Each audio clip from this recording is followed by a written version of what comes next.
Hi guys, તો તમને same 5 માં બંડો પ્રવાહ પત્રકમાં આગળનો દાખલો ભણાવવા જઈ રહ્યો છું. ઠીક છે, તો જુઓ તમને સ્ક્રીન પર દેખાય છે જેમિન લિમિટેડની નીચેની માહિતી પર નંબર 1 કાર્યશીલ મૂડીનું પત્રક, નંબર 2 ભંડોળની પ્રાપ્તિ અને ઉપયોગ દર્શાવતું પત્રક બનાવો. ઠીક છે, તો તમારે ઠીક છે ભંડોળ પ્રવાહ પત્રક બનાવવાનું છે. ઠીક છે, તો એના માટે પહેલા બે પત્રક બનાવવા પડશે આપણે, કાર્યશીલ મૂડી અને સુધારેલ નફા નુકસાન ખાતું. ઠીક છે, તો પહેલા બનાવીએ આપણે કાર્યશીલ મૂડીમાં ફેરફાર દર્શાવતું પત્ર.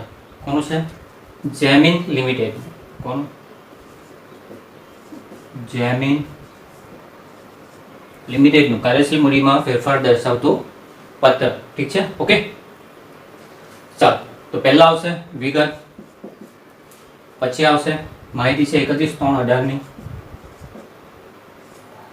ને 31/3/19. ઠીક છે, પછી આવશે વધારો અને ઘટાડો.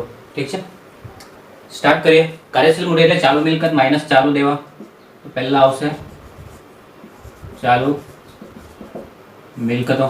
ઠીક છે, એમાં જોઈએ આપણે તો ચાલુ મિલકતમાં પાકા સરવાળામાં એકદમ છેલ્લે જો ચાલુ મિલકતો હેડિંગ આપ્યું છે, એમાં વેપારી લેણામાં છે દેવાદાર. ઠીક છે, પહેલા કોણ છે?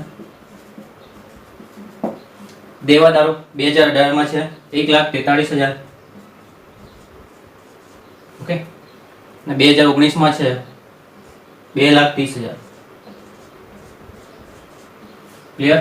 ઠીક છે, તો 1,43,000 છે, પછી થઈ ગયા 2,30,000. એટલે શું થયું છે? ચાલુ વર્ષ છે એમાં વધારો થયો છે. તો કેટલો વધારો થયો છે? તો જુઓ 1,43,000 માઇનસ 2,30,000, તો 87,000 નો વધારો થયો છે. ઠીક છે, તો વધારામાં લખીશું આપણે 87,000. ઠીક છે, ચાલુ મિલકતમાં વધારો થાય તો વધારામાં લખવાનું. ઠીક છે, પછી સ્ટોક. ઓકે, તો સ્ટોક તો એમ તો પહેલા આવે. ઠીક છે, ચાલો માલ સામગ્રીમાં છે સ્ટોક, તો 77,000 છે પહેલા, અને પછી છે 12,000. ઓકે, તો સ્ટોકમાં શું થયો છે? ઘટાડો થયો છે. ઠીક છે, 77,000 માંથી માઇનસ આપણે 12,000 કરીએ તો સ્ટોકમાં 65,000 નો ઘટાડો થયો છે. તો ઘટાડામાં લખીશું આપણે 65,000. ઠીક છે, ઓકે. તો મિલકતમાં ચાલુ મિલકતમાં ઘટાડો થાય તો ઘટાડામાં લખવાનું. ઠીક છે, એટલે કે 77,000 માં ઘટાડો થયો કેટલો? 12,000 નો, એટલે કે ટોટલ ઘટાડો કેટલો થયો છે? 65,000. ઠીક છે, ઓકે. સ્ટોક થઈ ગયું. પછી જોઈએ આપણે તો આગળની ચાલુ મિલકત છે રોકડ. તો રોકડમાં જુઓ પહેલા છે 5,000, પછી છે 3,000. ઠીક છે, તો રોકડમાં શું થયું? પહેલા હતા 5,000, ચાલુ વર્ષે થઈ ગયા 3,000, 2,000 નો શું થઈ ગયો? ઘટાડો થઈ ગયો. ઠીક છે, તો ઘટાડામાં લખીશું 2,000. ઠીક છે, ઓકે. ચાલો, તો મિલકતો પૂરી થઈ ગઈ. ઠીક છે, તો આપણે આનું ટોટલ કરી લઈએ. આને ગણીશું આપણે કુલ ચાલુ મિલકતો. ઓકે, તો કેટલા થાય જોઈ લઈએ. 1,43,000 વત્તા 77,000 વત્તા 5,000, 2,25,000 થશે. 2,25,000 એનો ટોટલ. ઠીક છે, 2019 માં જોઈએ 2,30,000 વત્તા 12,000 વત્તા 3,000, તો 2,45,000 થશે. ઓકે, ઠીક છે. ચાલો, હવે વાત કરીએ આપણે માઇનસ ચાલુ દેવાની. ઓકે, તો ચાલુ દેવામાં જુઓ તો તમને આપ્યું છે પાકા સરવાળામાં ચાલુ જવાબદારીમાં વેપારી દેવામાં લેણદારો છે. તો લેણદારો છે 18 માં 45,000 અને 19 માં છે 76,000. ઓકે, તો વધારો થયો છે અહીં 45,000 માંથી 76,000 થઈ ગયા, તો વધારો થયો છે 31,000 નો. તો લેણદાર છે એટલે કે ચાલુ જવાબદારી છે, તો ચાલુ દેવામાં શું થાય છે? વધારો થાય તો ઘટાડામાં, ઘટાડો થાય તો વધારામાં નેગેટિવ ઇફેક્ટ. ઠીક છે, તો અહીં વધારો થયો છે તો આપણે લખીશું ઘટાડામાં 31,000. ઓકે, ચાલો એના પછી ટૂંકા ગાળાની જોગવાઈ છે, એમાં કરવેરા જોગવાઈ છે અને સૂચિત ડિવિડન્ડ છે. ઓકે, તો સૂચિત ડિવિડન્ડો નફા નુકસાનમાં અને ભંડોળમાં જશે, પરંતુ કરવેરા જોગવાઈ માટે આપણે પહેલા જોઈ લેવાનું કે કોઈ હવાલો છે કે નહીં. ઠીક છે, તો જોઈએ આપણે. તો કરવેરા જોગવાઈ માટે કોઈ પણ હવાલો આપ્યો નથી. જ્યારે પણ હવાલો નહીં આપે ત્યારે તમારે કાર્યશીલ મૂડીમાં કરવેરા જોગવાઈ લખવાની. ઠીક છે, તો અહીં હવાલો ન હોવાથી આપણે ક્યાં લખીશું? કાર્યશીલ મૂડીમાં. તો કરવેરા જોગવાઈ.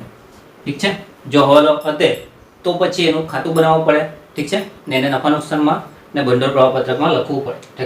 ઠીક છે, પણ નથી હવાલો એટલે આપણે ક્યાં લખવાનું? કાર્યશીલ મૂડીમાં. તો કરવેરા જોગવાઈ 18,000 છે 2018 ને 2019 15,000 છે. તો એમાં પણ શું થયું છે? ઘટાડો થયો છે. ઠીક છે, 18,000 થી કેટલા થઈ ગયા? 15,000 થઈ ગયા. ઠીક છે, એટલે ઘટાડો થયો એટલે નેગેટિવ ઇફેક્ટ વધારામાં લેવાનો. ઠીક છે, તો કેટલાનો ઘટાડો થઈ ગયો?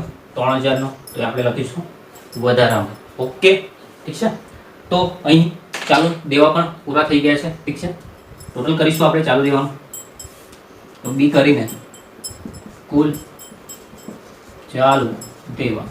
ઓકે, ટોટલ કરીએ. 2018 માં 45,000 વત્તા 18,000 ટોટલ છે 63,000. ઓકે, 2019 માં 76,000 વત્તા 15,000 ટોટલ છે 91,000. ઓકે, ચાલો. ઓકે, તો હવે મળશે આપણને કાર્યશીલ મૂડી A માઇનસ B. ચાલુ મિલકતમાંથી ચાલુ દેવા બાદ કરીએ તો આપણને કાર્યશીલ મૂડી મળે. તો 2018 માં 2,25,000 માઇનસ 63,000 1,62,000. ઓકે, 2019 ની વાત કરીએ તો 2,45,000 માઇનસ 91,000 1,54,000. ઓકે, ચાલો. તો હવે શું શોધીશું આપણે? બેમાંથી ટોટલ કોનું છે વધારે તે જોઈએ. ઠીક છે, તો 1,62,000. ઠીક છે, ને 1,54,000. ઠીક છે, તો વધારે કોણ છે? 1,62,000. ઓકે, તો એને આપણે ટોટલ મારીશું.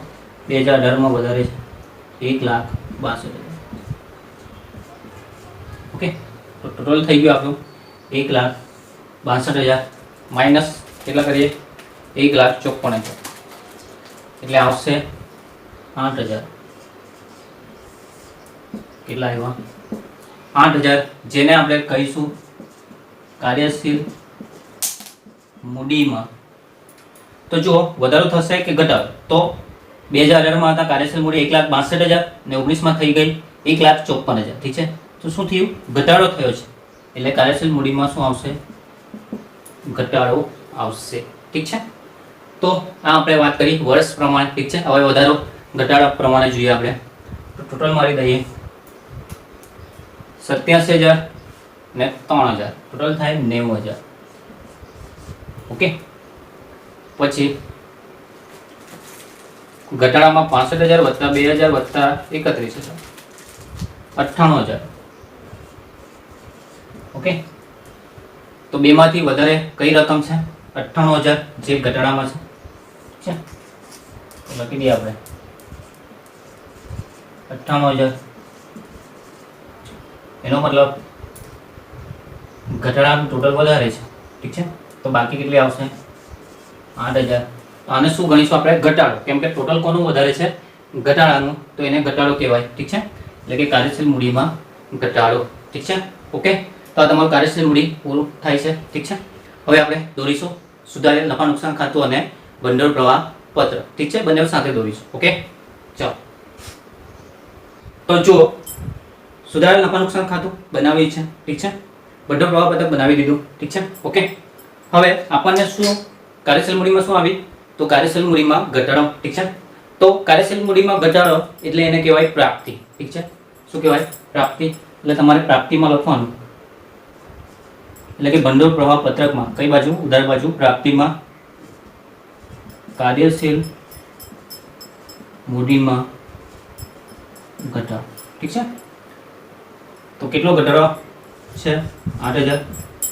ઓકે, ખ્યાલ આવ્યો? ઓકે, બીજું કે તમારે ભંડોળ પ્રવાહ પત્રકમાં એટલું જ યાદ રાખવાનું, રોકડ આવે તો પ્રાપ્તિમાં, રોકડ જાય તો ઉપયોગમાં. ઠીક છે, રોકડ આવે એટલે આપણને પ્રાપ્તિ થાય એટલે આપણે અહીંયા મૂકવાનું, રોકડ જાય એટલે આપણે એનો કોઈ જગ્યાએ ઉપયોગ કર્યો એટલે રોકડ ગઈ છે. ઠીક છે, એટલે ઉપયોગમાં. ઠીક છે, એટલે ટૂંકમાં તમારે ભંડોળ પ્રવાહમાં એટલું યાદ રાખવાનું, રોકડ આવશે તો પ્રાપ્તિમાં લખવાનું છે અને રોકડ જશે તો ઉપયોગમાં લખવાનું છે. એટલે કે રોકડ વ્યવહાર યાદ રાખવાનો. ઠીક છે, ઓકે, કે રોકડ આવે છે કે જાય છે. ઓકે, ઠીક છે, ઓકે. નફા નુકસાન ખાતું તો તમને ખબર જ છે. ઓકે, તો સ્ટાર્ટ કરીએ આપણે. ઠીક છે, રાખો આગળ. તો કાર્યશીલ મૂડીમાં ઘટાડો હંમેશા તમારે પ્રાપ્તિમાં લખવાનું ને વધારો આવે તો ઉપયોગમાં લખવાનું. ઠીક છે, ઓકે. ચાલો હવે સ્ટાર્ટ કરી રાખો. તો પહેલા તો નફા નુકસાન ખાતું, સુધારેલ નફા નુકસાન ખાતું બનાવ્યું છે આપણે. ઠીક છે, તો નફા નુકસાન ખાતાની બાકી લખી લઈએ પહેલા તો નફા નુકસાન ખાતાની કઈ બાકી છે આમાં? જમા બાકી. તો એટલે કે મૂડી દેવા બાજુ છે એટલે કે એની જમા બાકી ગણાશે. ઠીક છે, એટલે કે શરૂઆતની બાકી કાં લખીશું આપણે? જમા બાજુ, ને છેવટની બાકી લખીશું આપણે ઉધાર બાજુ. ઠીક છે, બાકી આગળ લઈ ગયા અને બાકી આગળ લાવ્યા અને બાકી આગળ લઈ ગયા, એ પણ લખી શકો. ઠીક છે, જેવું તમને યોગ્ય લાગે. તો નફા નુકસાન ખાતું શરૂઆતની બાકી એટલે કે 2018 ની છે 30,000 ને છેવટની બાકી એટલે કે 2019 ની છે 58,000. ઠીક છે, તો બાકી લખાઈ ગઈ. ઠીક છે, ચાલો હવે સ્ટાર્ટ કરીએ આપણે હવાલા. તો હવાલા નંબર 1, 2019 ના વર્ષ દરમિયાન 35,000 ની મૂળ કિંમતના યંત્રો જેના પર એકત્રિત થયેલ ઘસારો 17,000 છે, રૂપિયા 21,000 માં વેચ્યા હતા. વેચ્યા કેટલા હતા? તો 35,000 ના. ઠીક છે, પણ એને વેચ્યા કેટલામાં છે? આપણે 21,000 માં વેચ્યા છે. વેચ્યા છે એટલે વેચાણ કર્યું છે. જો વેચાણ કરેલું હોય તો રોકડ તો આવશે આપણી પાસે. ઠીક છે, વેચાણ કર્યું એટલે રોકડ આપણી પાસે આવશે. તો રોકડ તો આપણે શું કરીશું? ઉધાર કરીશું. તો જમા કોને કરીશું? તો આપણે શું વેચ્યા છે? યંત્રો વેચ્યા છે એટલે યંત્રને શું કરીશું? આપણે જમા કરીશું. એટલે કે રોકડ ખાતે ઉધાર, તે યંત્ર ખાતે. તો યંત્ર જમા થયા એટલે જમા બાજુ. ઠીક છે, ઓકે. પણ એ પહેલા આપણે યંત્રની કઈ બાકી હોય? હંમેશા મિલકત છે એટલે ઉધાર બાકી હોય તો ઉધાર બાજુ, શરૂઆતની બાકી ને છેવટની બાકી જમા બાજુ. ઠીક છે, વિરુદ્ધ અસર થાય. ઠીક છે, શરૂઆતની બાકી કઈ બાજુ આવે? ઉધાર બાજુ. તો પાકા શ્રેણીમાં જોઈ લઈએ આપણે. તો કાયમ મિલકતમાં યંત્ર છે 3,10,000. કેટલા છે? 3,10,000 ને 2019 એટલે છેવટની બાકી છે 4,10,000. ઓકે, તો આપણે આ બાકી લખી દીધી. ઠીક છે, તો નંબર 1 હવાલામાં આપણે શું કર્યું છે? 21,000 માં વેચાણ કર્યું છે. વેચાણ કરે એટલે રોકડ આવે. ઠીક છે, તો રોકડ ખાતે ઉધાર કરીશું આપણે. કોનું વેચાણ કર્યું? યંત્ર. તો યંત્રને શું કરીશું? જમા. તો યંત્રની જમા બાજુ, યંત્ર જમા થયું એટલે યંત્રની જમા બાજુ પણ શું આવવાની છે આપણી પાસે? રોકડ આવવાની છે. એટલે રોકડ ખાતે પણ શું કર્યું હતું? તો વેચાણ કર્યું હતું. કેટલામાં કર્યું હતું? તો 21,000 માં કર્યું છે. ઠીક છે, ઓકે. ઠીક છે, એટલે રોકડ આવી તો રોકડ ખાતે ઉધાર, તે યંત્ર ખાતે. તો યંત્ર જમા થયા એટલે જમા બાજુ. ઠીક છે, ઓકે. ચાલો, પણ એમાં ઘસારો પણ ગણેલો હતો. ઠીક છે, તો આમાં નફો કે ખોટ થવાની છે. ઠીક છે, તો યંત્ર હતા કેટલા? ઠીક છે, હું અહીં લખું છું. ઠીક છે, યંત્ર હતા કેટલા? મૂળ કિંમત એની 35,000 હતી મૂળ કિંમત. ઠીક છે, એના પર એ લોકો ઘસારો ગણ્યો છે આખા વર્ષનો. તો કેટલો ઘસારો ગણ્યો છે? 17,000 ગણ્યો છે. એનો મતલબ 17 એટલે 38,000 બચે. સોરી, 18,000 બચે. કેટલા બચે? 18,000. આને કહેવાય ઘસારા બાદ કિંમત. શું કહેવાય આને? ઘસારા બાદ કિંમત, જે આપણે વેચી શકીએ. ઠીક છે, હતા 35,000, એમાં આખા વર્ષનો ઘસારો લાગી ગયો કેટલો? 17,000. એનો મતલબ આપણી પાસે ઘસારા બાદ કિંમત કેટલી છે? 18,000. ઠીક છે, એ 18,000 ને કેટલામાં વેચ્યા છે? તો 21,000 માં વેચાણ કર્યું છે. કેટલામાં વેચાણ કર્યું છે? વેચાણ 21,000 માં. તો અહીં આપણને નફો થયો કે ખોટ થયો? તો જુઓ, હતા 18,000, વેચ્યા 21,000 માં. એનો મતલબ શું થયો? વધારે કિંમતમાં વેચી દીધા આપણે, તો આપણને શું થયો? નફો થયો. તો નફો કેટલો થયો? તો 3,000. એ નફો ક્યાં જશે? તો નફા નુકસાનમાં. ક્યાં? જમા. ખ્યાલ આવ્યો? ઠીક છે, તો આપણી પાસે મૂળ કિંમત હતી 35,000, એના પર ઘસારો લાગ્યો 17,000 નો. એટલે આપણી પાસે ખરેખર કિંમત કેટલી બચી? 18,000. જે 18,000 ને આપણે કેટલામાં વેચી દીધા? તો 21,000 માં વેચ્યા. તો 18,000 હતી, વેચ્યા 21,000 માં, વધારે કિંમતમાં વેચ્યા, તો એ આપણો શું થયો? નફો થયો. કેટલો નફો થયો? 3,000 નો. ઠીક છે, 3,000 નો નફો. નફો ક્યાં જાય? નફા નુકસાનમાં જમા બાજુ. ઠીક છે, ઓકે. તો નફા નુકસાનમાં જમા બાજુ જાય તો યંત્ર ખાતામાં કઈ બાજુ આવશે? ઉધાર બાજુ. ઠીક છે, ઓકે. ખતવણી કરીએ ને આપણે, ત્યાં જમા બાજુ છે, તો અહીંયા ક્યાં આવશે? ઉધાર બાજુ. તો મેં લખું ઉધાર બાજુ નફા નુકસાન ખાતે નફો. કેટલો નફો? તો 3000 નો નફો. ઠીક છે, ઓકે. ચાલો, ઓકે. એની એન્ટ્રી પછી આપી આપણે. ઠીક છે, એની સાથે આપણે બીજો હવાલો પણ લઈ લઈએ. બીજો હવાલો કહે છે કે વર્ષ દરમિયાન કાયમ મિલકત પર 30,000 ઘસારો ગણેલો છે. કાયમ મિલકત એક જ છે, યંત્ર. અહીં ઠીક છે, પાકશાળામાં એક જ આપી છે, યંત્ર. તો યંત્ર પર એ લોકો વર્ષ દરમિયાન તો 30,000 ઘસારો ગણ્યો છે. આપણે અહીંયા એક ઘસારો લખ્યો છે 17,000 નો. ઠીક છે, પણ એ લોકો ટોટલ ઘસારો તો 30,000 ગણેલો છે. એનો મતલબ 17,000 એ 30,000 માં આવી ગયા. ઠીક છે, એટલે કે જ્યારે પણ આ રીતે એ લોકો અલગથી આપે કે વર્ષ દરમિયાન આટલો ઘસારો, એનો મતલબ તમારે ટોટલ ઘસારો એટલો જ લેવાનો છે. તો અહીં ટોટલ ઘસારો ક્યાં જાય? નફા નુકસાનની ઉધાર બાજુ. તો મિલકતમાં હંમેશા જમા બાજુ આવશે, કેમ કે મિલકતમાં શું થાય? ઘટાડો થાય છે. તો નફા નુકસાન ખાતે શું લખવાનું? ઘસારો. તો કેટલો ઘસારો ગણેલો છે? એ લોકો મિલકત પર 30,000 નો ઘસારો ગણેલો છે. ઠીક છે, જેમ વેચાણ કરીએ તો મિલકતમાં શું થાય? ઘટાડો થઈ જાય. તેવી રીતે ઘસારાથી બી મિલકતમાં શું થાય? ઘટાડો થાય. એટલે ક્યાં લખવાનું? જવાબ. ઠીક છે, કારણ કે તમને ખબર છે ઘસારાની નોંધ શું થાય? ઘસારા ખાતે ઉધાર. ઘસારો નુકસાન છે એટલે ઘસારાને આપણે શું કરીએ? ઉધાર કરીએ. તે જેના પર ઘસારો હોય તે યંત્ર ખાતે. તો આપણે લખીશું ઘસારા ખાતે ઉધાર તે યંત્ર ખાતે. તો યંત્ર જમા થયું એટલે જમા બાજુ આવ્યું. નફા નુકસાન ખાતે ઘસારો. ઠીક છે, તો વર્ષ દરમિયાન એ લોકો 30,000 નો ઘસારો ગણેલો છે. એટલે કે પેલો જે 17,000 નો ઘસારો છે એ પણ આમાં આવી ગયો. ઠીક છે, ટોટલ 30,000 નો ઘસારો છે. ઓકે, ચાલો. તો હવે આપણે પહેલાનો આને ટોટલ કરી દઈએ, પછી એની એન્ટ્રી આપીએ. ઠીક છે, તો હવે યંત્રની કોઈ માહિતી નથી અંદર. તો 4,10,000. ઓકે, અહીંથી ટોટલ કરીએ. પહેલા 21,000 વત્તા 30,000 ને વત્તા 4,10,000. તો 4,61,000 ટોટલ આવશે. ઓકે, 4,61,000. ઠીક છે, બાકી કેટલી આવશે એ આપણે જોઈ લઈએ. તો માઇનસ 3,10,000 ને માઇનસ 3,009. તો 1,48,000. બાકી કેટલી આવી? 1,48,000. શું હશે આ? બાકી ઉધાર બાજુ આવી. એટલે કે ઉધાર બાજુ યંત્રમાં શું થયો હશે? વધારો થયો હશે. યંત્રો વધી ગયા. યંત્રની બાકી કઈ આવે? ઉધાર. તો ઉધારમાં હજુ બીજી ઉધાર બાકી આવે એટલે યંત્ર શું થાય? એમાં વધારો થાય. વધારો ક્યારે થાય?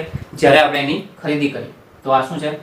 ખરીદી. Okay, okay. તમે રોકડ ખાતે લખી શકો કે રોકડ ખાતે ખરીદી. ઠીક છે, હેલો.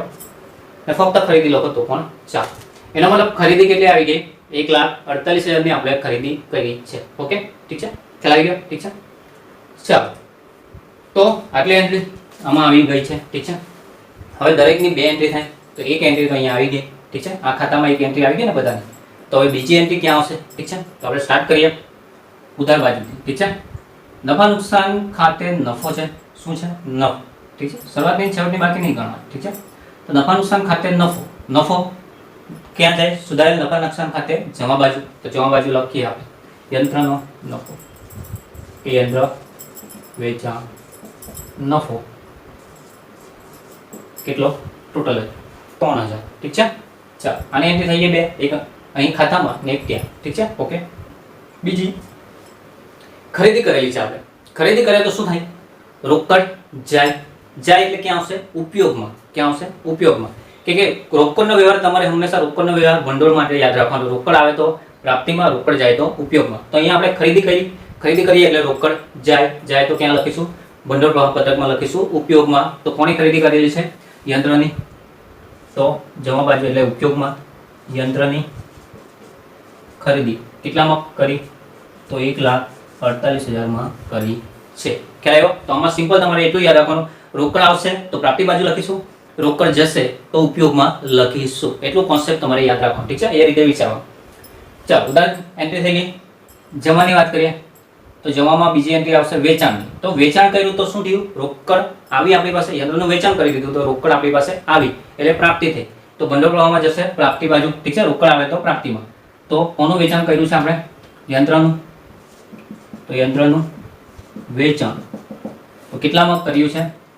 21,000 માં. ઓકે, એટલે રોકડ આવી એટલે આપણે પ્રાપ્તિમાં લખીએ. સિમ્પલ, એટલું યાદ રાખો. ઠીક છે, બીજું છે નફા નુકસાન ખાતે ઘસારો. ઘસારો નુકસાન છે, નુકસાન જશે નફા નુકસાન ખાતામાં. ઠીક છે, એટલે કે સુધારેલ નફા નુકસાન ખાતામાં ઉધાર બાજુ. તો લખી દઈએ આપણે કોનો ઘસારો છે? યંત્ર પર. યંત્ર પર ઘસારો કાં તો કાયમ મિલકત પર ઘસારો એવું બી લખી શકો. ટોટલ ઘસારો કેટલો છે? 30,000 ઠીક છે. ઓકે, તો આની બે એન્ટ્રી થઈ ગઈ. ઠીક છે, શરૂઆતની છેવટની બાકી નહીં ગણવાની, એની બે એન્ટ્રી ઓલરેડી અહીંયા થઈ ગઈ. એક અહીંયા લખી ને એક અહીંયા લખી. ઠીક છે, તો યંત્ર ખાતું પૂરું થઈ ગયું. બે એન્ટ્રી બધામાં થઈ ગઈ, એક અહીં ને એક નફા નુકસાનમાં ને ભંડોળ પ્રવાહ પત્રક. ઠીક છે, તો આ ખાતું પૂરું થાય છે.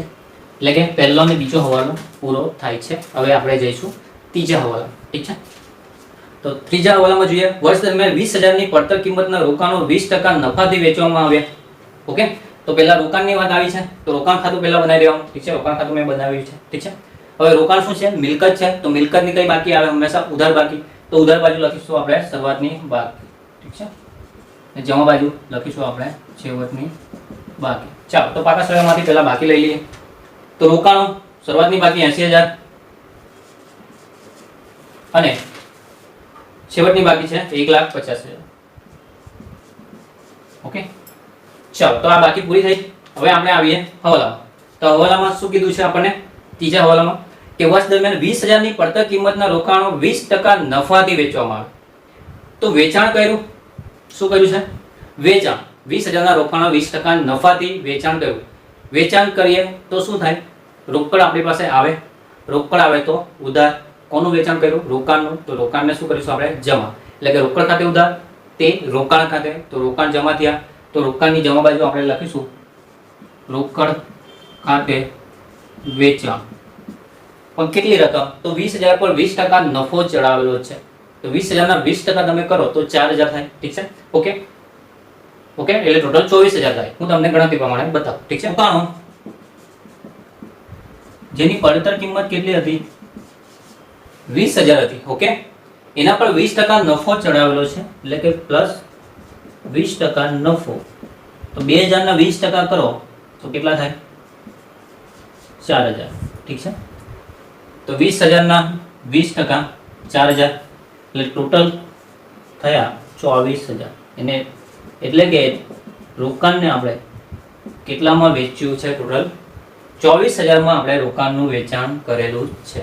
તો વેચાણ કરો, કર્યું, રોકડ આવે તો રોકડ ઉધાર. કોનું વેચાણ કર્યું? રોકાણ. તો રોકાણ જમા. તો જમા બાજુ કેટલા? 24,000. ઠીક છે, ઓકે. હવે આ 24,000 માં 4,000 તો શું થયો છે આપણને? નફો. તો નફો ક્યાં જાય? નફા નુકસાનની જમા બાજુ. તો રોકાણ ખાતાની કઈ બાજુ આવશે? ઉધાર બાજુ. તો ઉધાર બાજુ આપણે લખીએ નફા નુકસાન ખાતે નફો કેટલો? 4,000. ઠીક છે, ઓકે. ચાલો, તો રોકાણની વાત પૂરી થઈ ગઈ. ઠીક છે, ટોટલ મારી દઈએ. ઠીક છે, કઈ બાજુ વધારે આવશે? તો જમા બાજુ 1,50,000 વત્તા 24,000 1,74,000. ઓકે, તો 1,74,000. ઠીક છે, બાદ બાકી માઇનસ 80,000 માઇનસ 4,000. તો ડિફરન્સ આવશે 90,000. ઓકે, એને શું કહીશું આપણે? હા, ખરીદી કહીશું. કેમ? કેમ કે ઉધાર બાકી આવી છે.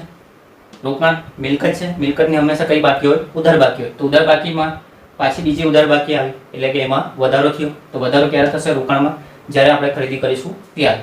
તો આ શું છે? ખરીદી. ઓકે, તમે રોકડ ખાતે લખી શકો. ઠીક છે, નહીં લખવું હોય તો પણ ચાલશે, લખવું હોય તો પણ કઈ. ઠીક છે, તો રોકડ ખાતે ખરીદી કેટલી આવી? 90,000. ઠીક છે, ચાલો, તો અહીં રોકાણ ખાતું પૂરું થયું છે. ઠીક છે, હવે એની હંમેશા બે એન્ટ્રી થાય હવાલાની. ઠીક છે, તો આની બે એન્ટ્રી કરીએ આપણે. ઠીક છે, તો ઉધાર બાજુ છે ચેક કરીએ. શરૂઆતની બાકી તો નહીં આવે. ઠીક છે, નફા નુકસાન ખાતે નફો કેટલો આવ્યો? 4,000 નો. તો નફા નુકસાન ખાતે નફો ક્યાં જશે? નફા નુકસાન ખાતામાં જમા બાજુ. ઠીક છે, તો લખીએ આપણે રોકાણ વેચાણ નફો કેટલો? 4,000. ઠીક છે, ઓકે. તો આની બે એન્ટ્રી પૂરી થઈ. પછી ખરીદી કરેલી છે, રોકાણની ખરીદી કરી તો રોકડ જશે આપણી પાસે. તો રોકડ જાય તો ક્યાં જાય? ભંડોળ પ્રવાહ પત્રકમાં. ઠીક છે, રોકડ જાય એટલે ઉપયોગમાં. તો ઉપયોગ ક્યાં જાય? ભંડોળ પ્રવાહ પત્રકમાં. તો ત્યાં લખીશું આપણે શું કહ્યું? રોકાણની ખરીદી. રોકાણની ખરીદી. તો કેટલામાં ખરીદી કરી? 90,000 માં. ઓકે, ઠીક છે, ચાલો. ઠીક છે, ખાલી રોકડ વ્યવહાર ભંડોળ પ્રવાહ પત્રકમાં આવે એટલું યાદ રાખવાનું તમારે. ઠીક છે, પછી જમા બાજુ જુઓ, રોકડ વેચાણ કરેલું છે. વેચાણ કરે તો રોકડ આવે.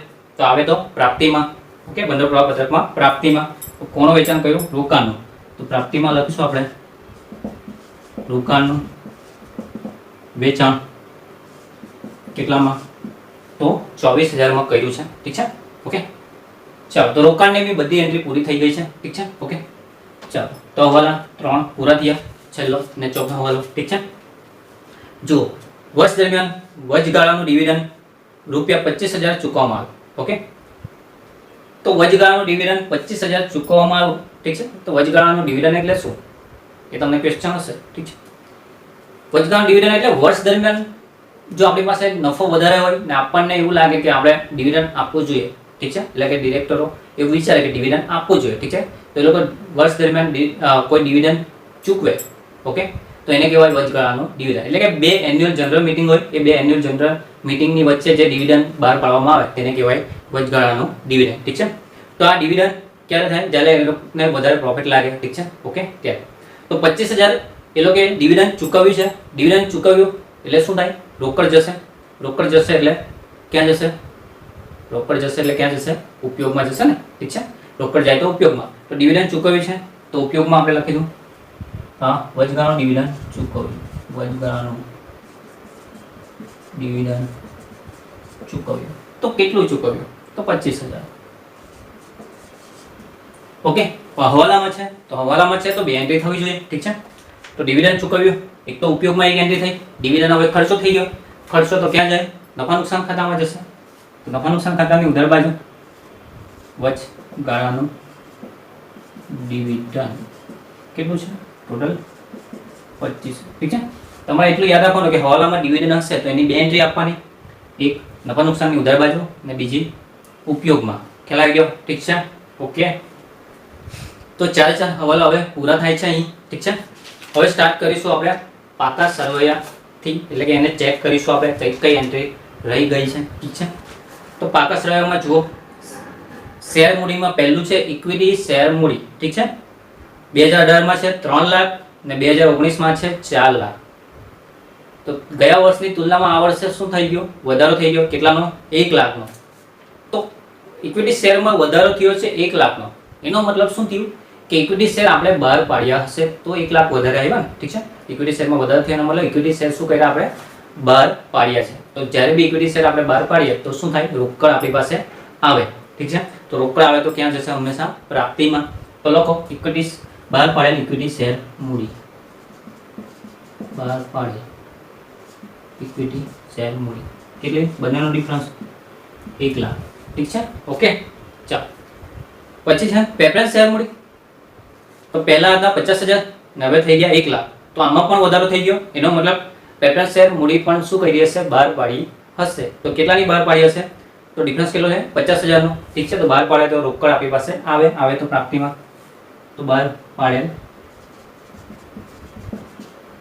પ્રેફરન્સ શેર મૂડી, ઠીક છે. કેટલા? 50,000, ઠીક છે. તો આ બી પૂરું થયું, ઠીક છે. પછી છે અનામત અને વધારાની માહિતી. એમાં છે મૂડી અનામત. તો અનામત છે મૂડી અનામત, ઠીક છે. તો એ હંમેશા નફા નુકસાનમાં જશે. તો કેટલી અનામત છે? પહેલા 30,000 હતી, પછી બી 30,000 જ છે. એનો મતલબ કોઈ વધારો ઘટાડો થયો નથી, તો લખવાની કોઈ જરૂર નથી, ઠીક છે. બંને રકમ સરખી હોય તો લખવાની કોઈ જરૂર નથી, કેમ કે કોઈ વધારો થયો નથી કે ઘટાડો થયો નથી, ઠીક છે. આગળ નફા નુકસાન ખાતું, એ તો આવી ગયું. શરૂઆતની બાકી લખી દીધી આપણે, ઠીક છે. તો એને જવા દો. બિનચાલુ જવાબદારીમાં છે 5% ડિબેન્ચર. હવે ડિબેન્ચરમાં શું થયા છે? જુઓ, 2018માં હતા 1 લાખ, પછી થઈ ગયા 76,000, ઠીક છે. એનો મતલબ શું થયો? આમાં ઘટાડો થયો છે. ઘટાડાનો મતલબ અહીં શું થયું છે? ડિબેન્ચર આપણે પરત કરેલા છે. આપણે શું કરેલા છે? ડિબેન્ચર પરત કરેલા છે. કેમ કે ઘટાડો થયો એટલે પરત કરી દીધા આપણે, ઠીક છે. તો પરત કરી દઈએ એટલે શું થાય? રોકડ આપણી પાસેથી જાય. બહાર પાડે તો રોકડ આવે ને પરત કરીએ તો રોકડ જાય. તો અહીં રોકડ જશે એટલે ઉપયોગમાં આવશે, ઓકે. ભંડોળ પ્રવાહ પત્રકમાં ઉપયોગમાં. તો કેટલા? ટોટલ 24,000 ડિફરન્સ છે. તો ઉપયોગમાં લખીશું આપણે ડિબેન્ચર્સ પરત. કેટલા? ટોટલ 24,000 પરત કરેલા છે, ઓકે. શેરમાં તો તમારે ખાલી બહાર પાડેલા છે કે પરત કરેલા છે એટલું જ જોવાનું. જો બહાર પાડેલા હોય તો ઇક્વિટી શેર આવશે, એટલે કે વધારો કહેવાય ને પરત કરેલા હશે તો એ શું થશે? રોકડ જશે, એટલે કે એ ઘટાડો કહેવાય, ઠીક છે, ઓકે. તો ડિબેન્ચર પૂરા થયા. આગળ ચાલુ જવાબદારીમાં લેન્ડરો આવી ગયા. ટૂંકા ગાળાની જોગવાઈમાં કરવેરા જોગવાઈ પણ આવી ગયા. ત્યાં આવ્યા કાર્યશીલ મૂડી, ઠીક છે. પાકસવાની હંમેશા એક જ એન્ટ્રી થાય ને, એટલે એક એન્ટ્રી તો આવી ગઈ. સૂચિત ડિવિડન્ડ તો એની એન્ટ્રી બાકી છે. હવે સૂચિત ડિવિડન્ડમાં શું કરવાના, જે ગયા વર્ષના હોય તેને ચૂકવી દેવાના. શું કરી દેવાના? ગયા વર્ષના, કે ગયા વર્ષના છે તો હજુ સુધી આપણે એને રાખી નહીં મૂકીએ, એને શું કરીએ? ચૂકવી દઈએ. તો સૂચિત ડિવિડન્ડમાં હંમેશા એવું વિચારવાનું, ઠીક છે, ગયા વર્ષનું હશે તો એને ચૂકવી દો, ને આ વર્ષનું હોય તો એની જોગવાઈ કરો. શું કરો? જોગવાઈ. ને જોગવાઈ હંમેશા નફા નુકસાનમાં થાય. ક્યાં થાય? નફા નુકસાનમાં. કઈ બાજુ? તો ઉધાર બાજુ. ઠીક છે. તો ગયા વર્ષના ચૂકવી દઈએ આપણે. તો ગયા વર્ષના છે કેટલા સૂચિત ડિવિડન્ડ? 42,000 છે, તો એને ચૂકવી દઈએ. ચૂકવી દઈએ તો રોકડ જાય તો ઉપયોગમાં. તો લખો ઉપયોગમાં. સૂચિત ડિવિડન્ડ ચૂકવ્યું. તો ગયા વર્ષના કેટલા છે? 42,000. ઓકે. ડિવિડન્ડમાં હંમેશા પાકા સરળમાં હશે તો આટલું યાદ રાખવાનું, ગયા વર્ષનું હોય તો ચૂકવી દેવાનું, આ વર્ષની હોય તો જોગવાઈ કરવાના. તો આપણે જોગવાઈ કરીએ. જોગવાઈ હંમેશા નફા નુકસાનની ઉધાર બાજુ. તો સૂચિત ડિવિડન્ડની જોગવાઈ એવું લખી શકો છો. ઠીક છે. કેટલું છે ચાલુ વર્ષનું? તો 50,000. ઓકે. ચાલો, તો દેવાની બધી માહિતી પૂરી થઈ ગઈ. ખ્યાલ આવી ગયો ને? ડિવિડન્ડમાં શું કરવાનું તમારે? ગયા વર્ષના ચૂકવી દેવાના, આ વર્ષની જોગવાઈ કરવાની. ઠીક છે. હવે વાત કરીએ મિલકતની. તો મિલકતમાં કાયમ મિલકતમાં યંત્રો, તો એનું ખાતું બની ગયું એટલે ભૂલી જાઓ. રોકાણ, તો રોકાણનું બી ખાતું બની ગયું એટલે બધી એન્ટ્રી આવી ગઈ એનો મતલબ. ચાલો, મિલકતમાં વેપારી લેનામાં દેવાદારો, તો એ કાર્યશીલ મૂડીમાં આવી ગયા. સ્ટોક એ પણ કાર્યશીલ મૂડીમાં આવી ગયું. રોકડ એ પણ કાર્યશીલ મૂડીમાં આવી ગઈ. ઠીક છે. ઓકે. હવે બધી એન્ટ્રી પૂરી થાય છે અહીં. ઠીક છે. હવે આપણે પહેલા તો સુધારેલ નફા નુકસાન ખાતાનું ટોટલ કરીશું. ઠીક છે. તો કઈ બાજુ વધારે આવશે? તો મારા ખ્યાલથી ઉધાર બાજુ વધારે છે. તો ટોટલ કરીએ 30,000 વત્તા 25,000 વત્તા 50,000. ઓકે. ને છેવટની બાકી 58,000. ટોટલ થાય છે 1,63,000. તો 1,63,000 ટોટલ છે. એમાંથી બાદ કરીશું જમા બાકી -30,000 -3,000 ને -4,000. 1,26,000 બાકી આવશે. 1,26,000 બાકી. એને કહેવાશે સુધારેલ નફો. સુધારેલ નફો. આ બાજુ નફો આવે ને આ બાજુ ખોટા. ઠીક છે. આમાં ઊંધું છે. ઓકે. તો સુધારેલ નફો તમારે લઈ જવાનું પ્રાપ્તિમાં. ઠીક છે. ઓકે. સુધારેલ નફો ક્યાં લઈ જવાનું? પ્રાપ્તિમાં. તો પ્રાપ્તિમાં લખી દઈએ આપણે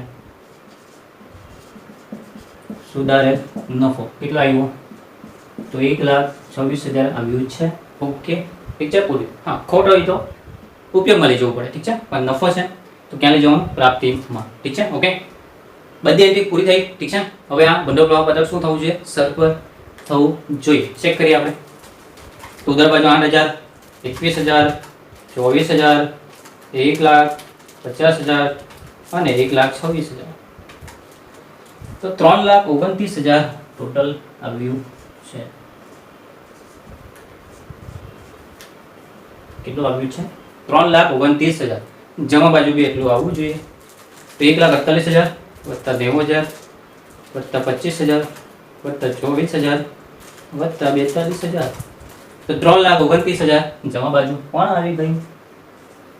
ઠીક છે. તો દાખલો એટલે કે ભંડોળ પ્રવાહ પત્રક સરભર થઈ ગયું છે, બેલેન્સિંગ થઈ ગયું છે. ઓકે. ટેલી થઈ ગયું છે. ઠીક છે. ઓકે. તો દાખલો તમારો અહીં પૂરું થાય છે. ઓકે. ઠીક છે. આઈ હોપ તમને ખ્યાલ આવ્યો હશે. ઠીક છે. ઓકે. તો ખૂબ ધ્યાનથી જોજો. ઠીક છે. ને નોટમાં ઉતારી લેજો. ઓકે. ઠીક છે. હવે આપણે મળીશું આગળના દાખલામાં. Good bye.